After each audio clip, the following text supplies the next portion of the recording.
Hello बच्चों, आज हम पढ़ने वाले हैं क्लास 12th का एक इम्पॉर्टेंट टॉपिक जिसका नाम है हिमांक में अवनमन।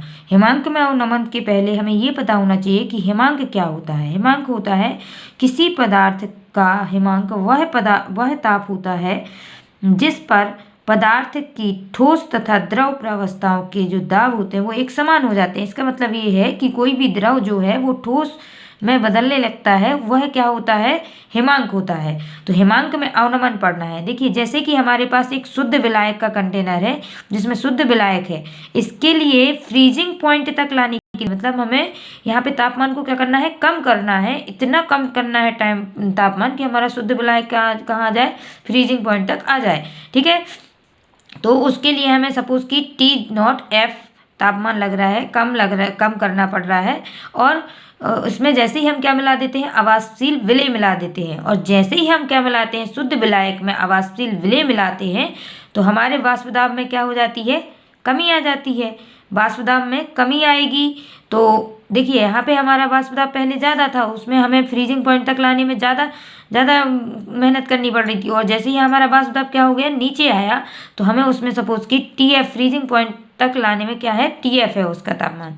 तो यहाँ पे देखिए कि हमें यहाँ पे कम लग रहा है और यहाँ T0 क्या होगा, ज़्यादा होगा एज कम्पेयर टू किसके, विलयन के वाष्प दाब की अपेक्षा। ठीक है, तो इसको हम इस तरीके से T0F जो होता है ग्रेटर देन एस TF, तो हम इसको लिख सकते हैं। ठीक है, अब हमें क्या बताना है, मोललता से इसका संबंध बताना है। तो देखिए, सबसे पहले हम इसका ग्राफ बना लेते हैं। तो ग्राफ में क्या होगा, वाष्प दाब है हमारे पास, यहाँ पे वाष्प दाब। ठीक है, अब वाष्प दाब है तो नॉर्मल जो हमारा वाष्प दाब है विलयन का, यहाँ पे सपोज ये ठोस प्रावस्था के लिए वाष्प दाब है जो हमारे पास, ये है हमारा ठोस प्रावस्था का वाष्प दाब। यहाँ पे लिख देते हैं अपन ठोस प्रावस्था के लिए वाष्प दाब। ठीक है, ये है हमारा ठोस प्रावस्था के लिए वाष्प दाब। और जैसे ही हमारा जो, अब देखिए हमारा क्या है, ये शुद्ध विलायक है। अब शुद्ध विलायक का सपोज यहाँ पे वाष्प दाब है और जब हमने इसके टेम्परेचर में कमी, यहाँ पे क्या लेंगे अपन, तापमान, यहाँ पे लेंगे तापमान।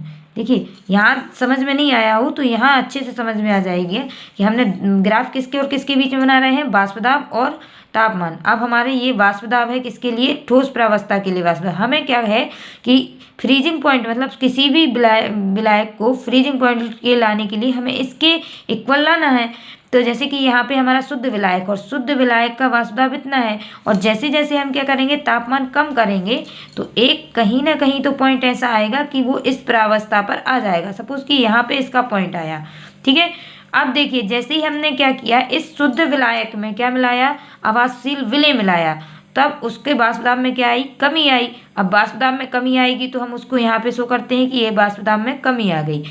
ठीक है, अब वाष्प दाब में जब कमी आ गई तो इसको हमें क्या करने के लिए, ठोस प्रावस्था तक लाने के लिए सपोज हमने इसका टेम्परेचर कम किया। जैसे जैसे टेम्परेचर कम किया तो एक पॉइंट ऐसा आएगा जब हम ना ठोस प्रावस्था से ये क्या करेगा, जाके इसको क्रॉस करेगा। ठीक है, तो ये हमने यहाँ पे ग्राफ बनाया। अब देखिए जैसे ये था अपना शुद्ध विलायक के लिए, शुद्ध विलायक के लिए वाष्प दाब में अपन जब क्या कर रहे थे, हिमांक में अवनमन के लिए निकाल रहे थे, तब ये आया था। तो सपोज इसके लिए अपने लिए क्या लग रहा था, T0F लग रहा था तापमान। अब यहाँ पे देखिए हम जब तापमान यहाँ पे हम क्या कर रहे हैं, कम कर रहे हैं, तो ये जब हम जैसे जैसे आ रहे हैं तो यहाँ पे अपना TF आया, तो यहाँ हमें अपने आप नज़र आ रहा है कि T0F क्या है, ज़्यादा है एज कम्पेयर टू TF। तो हमने यहाँ पे ये लिखा हुआ है, और इन दोनों के बीच में जो अंतर आ रहा है उसको हम कैसे करेंगे, डेल TF से शो करेंगे। और जो हमारा क्या है, हिमांक में अवनमन, इसको क्या बोलते हैं, हिमांक में अवनमन। मतलब ये हमारा शुद्ध विलायक के लिए जो तापमान था उससे हमें कितनी और कमी आ रही है, कितना कम। जैसे हम विलयन में क्या मिला रहे हैं, विलायक में हम क्या मिला रहे हैं, अवाष्पशील विलेय मिला रहे हैं, वैसे ही हमारे जो हिमांक है उसमें क्या आ जा रही है, कमी आ जा रही है। हिमांक के तापमान में कमी है कि हमें और कम तापमान लगेगा। ठीक है, तो ये हो जाएगा हमारा हिमांक में अवनमन। और हिमांक में अवनमन को हम मोललता के पदों में कैसे, अनुक्रमानुपाती M मतलब मोललता, ठीक है, मूलतः के पदों में इस प्रकार से व्यक्त कर सकते हैं। तो जैसे हम क्या लिखेंगे, TF is equal to KF m।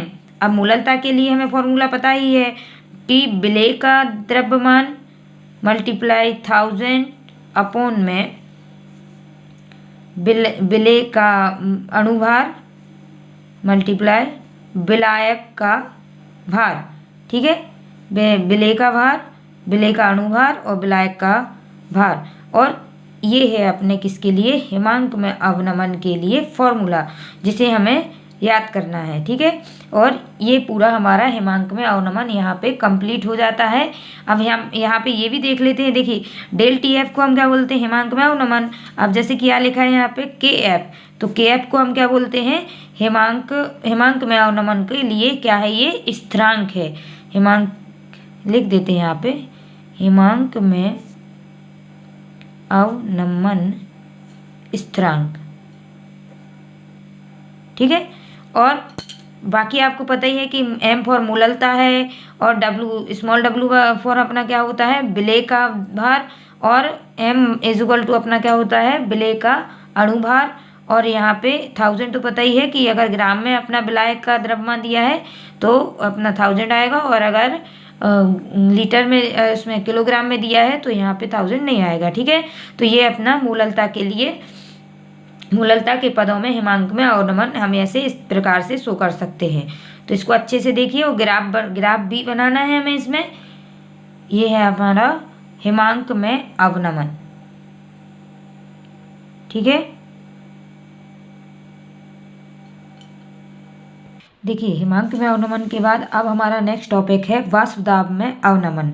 ठीक है, तो अभी हम सब में पढ़ते आ रहे हैं कि जो हमारा शुद्ध विलायक है उसमें अगर हम अवाष्पशील विलेय मिलाते हैं तो उसके उस जो विलयन है उसमें उसके वाष्प दाब में क्या आ जाती है, कमी आ जाती है।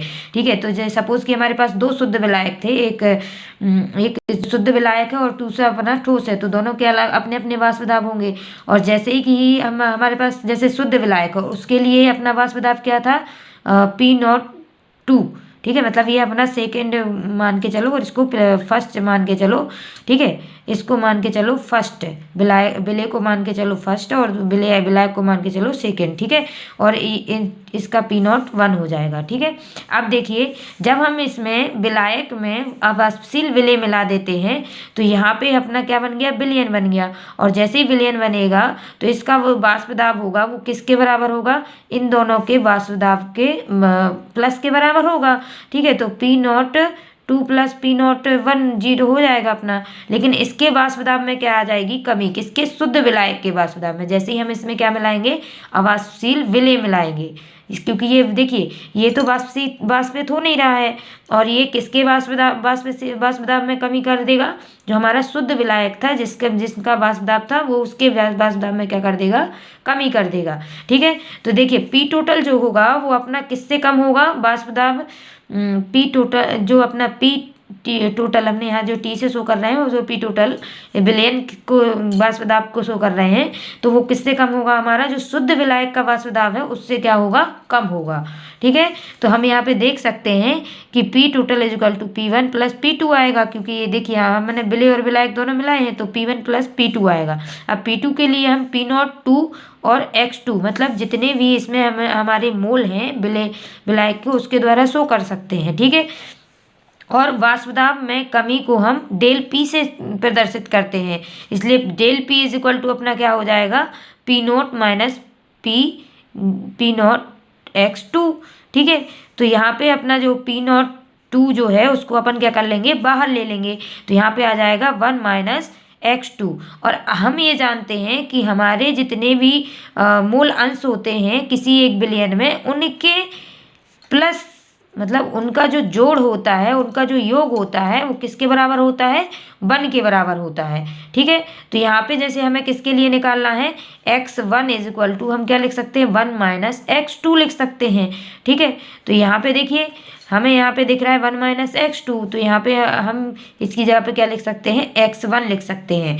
तो यहाँ पे अपना क्या आ जाएगा, del P is equal to P2 P naught to x1, और x1 के लिए अगर हम निकालते हैं तो del P upon P naught two is equal to x1। ठीक है, तो ये है हमारे वाष्प दाब में अवनमन। तो इसके लिए हम इस तरीके से लिख भी सकते हैं कि विलयन में विलायक का वाष्प दाब शुद्ध विलायक के वाष्प दाब से क्या का होता है, कम होता है। जो विलयन है, विलयन में किसका विलायक का वाष्प दाब, विलयन में विलायक का वाष्प दाब शुद्ध विलायक के वाष्प दाब से क्या होता है, कम होता है। अर्थात यदि शुद्ध विलायक में कोई अवाष्पशील विलेय मिलाते हैं तो उसके वाष्प दाब में क्या आ जाती है, कमी आ जाती है। हमने अभी बताया था कि जैसे हम इसमें क्या मिलाएंगे, अवाष्पशील विलेय मिलाएंगे तो हमारा जो विलायक है उसके वाष्प दाब में क्या आ जाएगी, कमी आ जाएगी। ठीक है, कमी आ जाती है। वाष्प दाब में यह कमी अवनमन विलेय के कणों की सांद्रता को क्या करते हैं, सांद्रता पर निर्भर करते हैं। और जो वाष्प दाब में ये कमी आ रही है उसी को क्या कहते हैं, वाष्प दाब में आपेक्षिक अवनमन कहते हैं। ठीक है, तो इसको अच्छे से और ध्यान से देखिए और पढ़िए, इम्पोर्टेंट है हमारे एग्जाम के लिए। क्वथनांक में उन्नयन और हिमांक में अवनमन और भी ज़्यादा इम्पोर्टेंट है। ठीक है, तो इन तीनों को अच्छे से कर लीजिए और ध्यान से पढ़िए।